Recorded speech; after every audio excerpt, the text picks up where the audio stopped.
Тэгэхээр өнөөдөр Монголд өргөн хүн гэж алга. Бид нар бүгд өөртөө байна.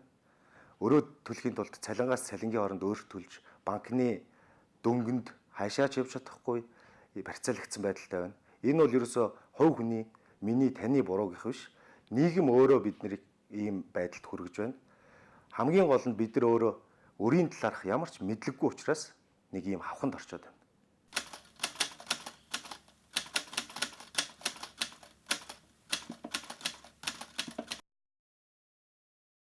За ийм ч учраас мөн судар хэвлэлийн газараас бид нухастай сэдвгээд ийм цуврал ном гаргаж байгаа. Энэ номоор бид нэр бол нийгмийн хамгийн ностой асуудлыг хүндсэн нийтлэлүүдийг сонгоод энгийн мэрэгжлийн уншигчид уншихад ойлгомжтой тийм байдлаар орчуулж хүрхийг зорж байгаа.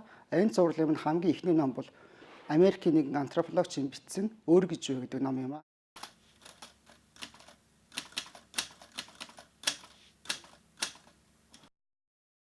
За миний гарт Америкийн антропологч Дэвид Гребийн Өөр гэж юу вэ гэж ном байна.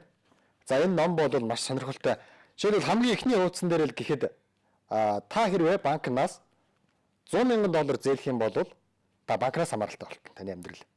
За харин та $100 сая зээлчих юм бол банкны ирээдүй танаас хамааралтай болж байгаа. Гэх мэтчлэн маш сонирхолтой жишээнүүдтэй.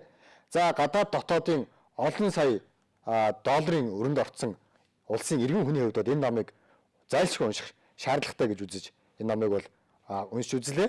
За энэ номны нэг сонирхолтой зүйл нь гэх юм бол зохиогч минь өөрөө нэг найзтай хариулсан байгаа. Олон улсын валютын сан гэж юу вэ гэж асуусан асуултанд олон улсын валютын сан гэдэг бол мөнгө зээлчээд өр тавьчаад өрөө төлөхгүй байгаа хүмүүсийн очиж хөлийг нь хугалдаг тийм гарууттай одоо тийм ижил үүрэгтэй байгууллага юм а гэж тодорхойлсон байгаа. Үүнээс шалтгаалаад бас унших сэтэл төрж ерөнхийдөө бол асар богино хугацаанд нэг ч завсралгүйгээр уншиж дуусгасан ийм ном байгаа.